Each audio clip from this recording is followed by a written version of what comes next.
Some moments carve themselves into your soul, altering the very foundation of your world.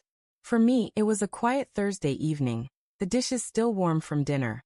Olivia stood at the sink, scrubbing plates with an ease that belied her words. She mentioned, almost offhandedly, as if noting we needed more milk, that she was considering a solo trip. I paused, my glass halfway to the table, caught by surprise. By yourself? I asked. Not exactly, she replied, her eyes fixed on the soapy water. Maddie and Isa will join me, but this is something I need for me. Her hands moved methodically over a frying pan, deliberately avoiding my gaze. Both Maddie and I were reeling from recent heartbreak, caught in that restless haze of late-night wine and self-help podcasts. I could feel the shape of this journey taking form. What's out there that you can't find here? I probed. She stopped, wiping her hands on a towel before facing me. Richard, I've never truly been on my own, she said. I went from my parents' house to our life together. I need space to figure out who I am. We'd been married 4 years, settled into a home we'd purchased just last year. I thought we were solid, dependable, maybe not electrifying, but rooted. It's not about chasing wild nights, she added, reading my expression. It's not that kind of adventure. I just need clarity. I nodded, absorbing her words. So you need distance before what? Before we start a family? Before you're too tied down to roam Europe with Maddie and her yoga mentor? That's unfair, she snapped. Which part? The trip itself or planning it without me? She let out a sharp breath. I knew you'd react this way. That's why I nearly booked the tickets before telling you. That's when it hit me. This wasn't a discussion. It was a formality, a notice before she forged ahead with her decision. She left the following weekend. I didn't try to stop her, but that night, I made a silent vow she wouldn't expect.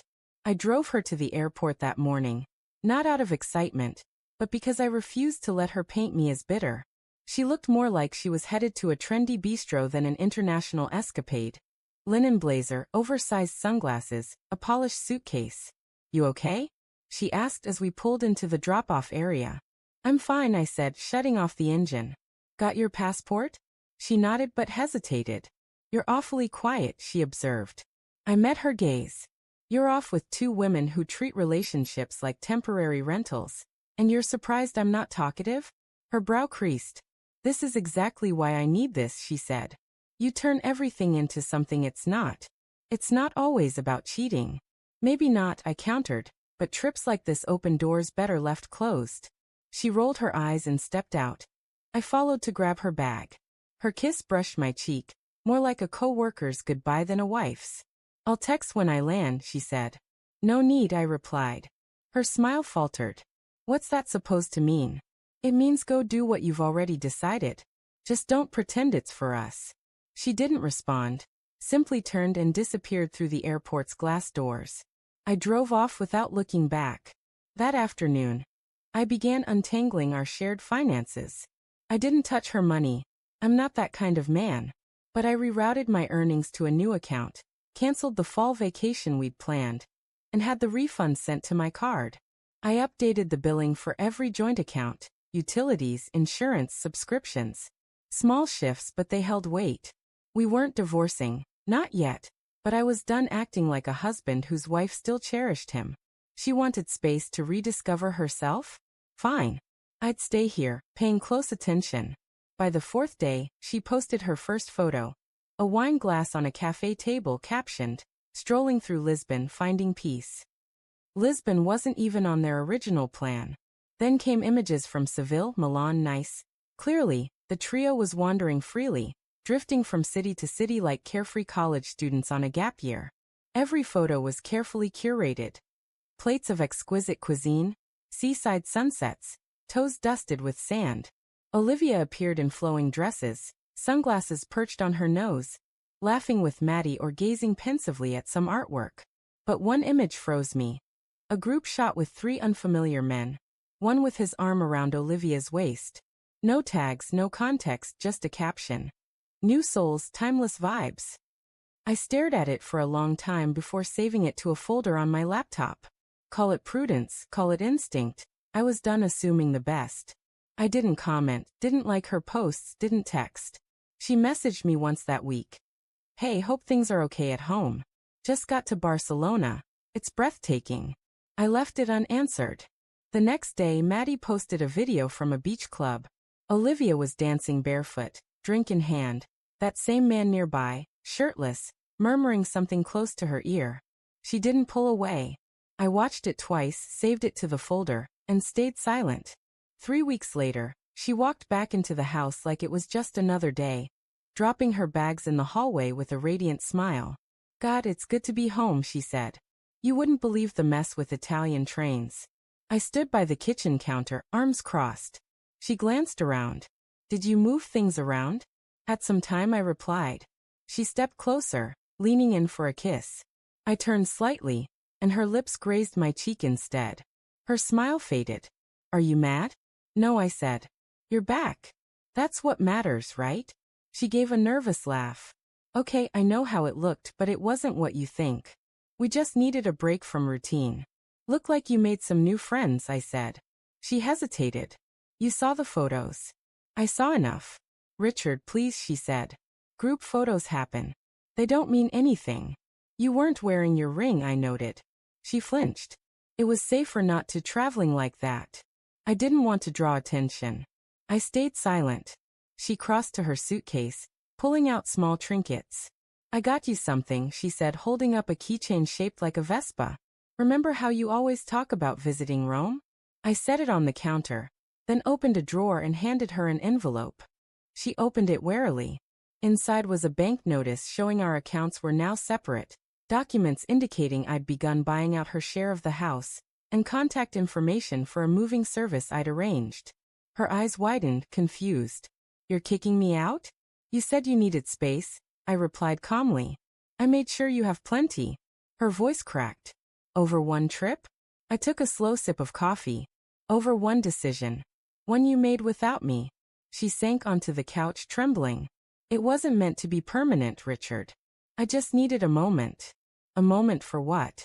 To flirt your way through Southern Europe? To pretend you're young again? She looked at me, stung. You're blowing this out of proportion. You won't even listen to me. You had a month, I said. All I got were staged photos and vague captions. I didn't betray you, she insisted. Did you come close? She didn't answer. That's enough for me, I said. You think because you didn't cross some obvious line, nothing happened. But you left me behind the moment you boarded that plane. You wanted freedom, Olivia. You've got it. Freedom comes at a cost. Tears welled in her eyes. So that's it. You're done? I didn't answer right away. Instead, I walked to the closet, retrieved a duffel bag I'd packed for her, and set it gently by her feet. You can stay with Isa or Maddie. You've got options. She stood slowly, her voice barely audible. This is really happening.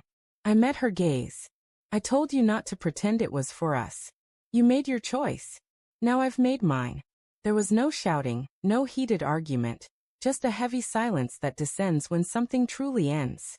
By the end of the week, she was gone. Maddie arrived in her small blue car to help with Olivia's things.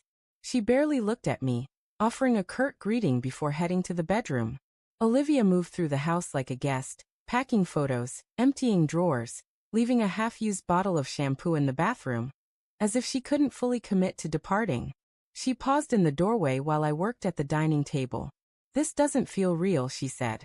I didn't look up. It's real. I thought we could fix things when I got back. You should have thought of that before planning the trip without me. That weekend, my brother Aaron arrived with his truck. No questions asked, just quiet support. We loaded the last of her belongings and took them to storage.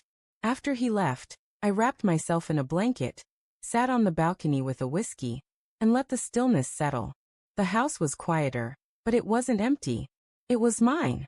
I wasn't angry or broken, just free. She sought freedom across continents. I found mine without leaving home. 2 weeks later, my phone buzzed with an unknown number. I ignored it. Then came emails, can we talk? Just one conversation. I didn't respond. The next day, she was outside the house, arms crossed, trying to appear composed. I've been trying to reach you, she said. I know, I replied, locking the door behind me. You moved on so quickly, she said. I started moving the moment you said you needed space. She stood there, searching for an angle. I made a mistake, she admitted. I looked at her. No, you made a choice. You just didn't like the consequences. I thought we were stronger than this. No, Olivia, I was strong. You were uncertain. That hit her hard. She recoiled. You don't mean that. I mean every word. She reached into her bag and pulled out a small box. My wedding ring, she said. I kept it with me the whole time. I didn't take it off. I didn't touch the box. That ring traveled further than our marriage ever did. She stood there, speechless. I walked past her to my car. Is this really the end? She asked, her voice edged with panic. I glanced back. You wanted freedom. You've got it. I got in, started the engine, and drove away without looking back. 5 months have passed. The house is sold, our assets split cleanly, no messy legal battles, just quiet goodbyes. I moved into a smaller place near work. 1 bedroom, uncluttered mine. I've started running again, signed up for a photography class on Thursdays. It's strange how the small joys return when you stop pouring yourself into someone who wouldn't reciprocate. Friends still ask, are you sure you don't want to try fixing things? She's in therapy now. She might be different. Maybe, but I don't need to find out. That's the beauty of truly letting go. I heard she's dating again. Brief flings, nothing that sticks. She sent one last message. A photo of the Vespa keychain in her palm, no words. I deleted it. She doesn't know I kept mine, not as a keepsake of her, but as a reminder that real love isn't about grand gestures or second chances. It's about who stays when it's hard, who resists when freedom seems tempting. She left to find herself. I stayed and found me. I'm dating again, carefully, intentionally. I don't chase sparks anymore. I seek the steady, the quiet, the ones who stay when no one's watching.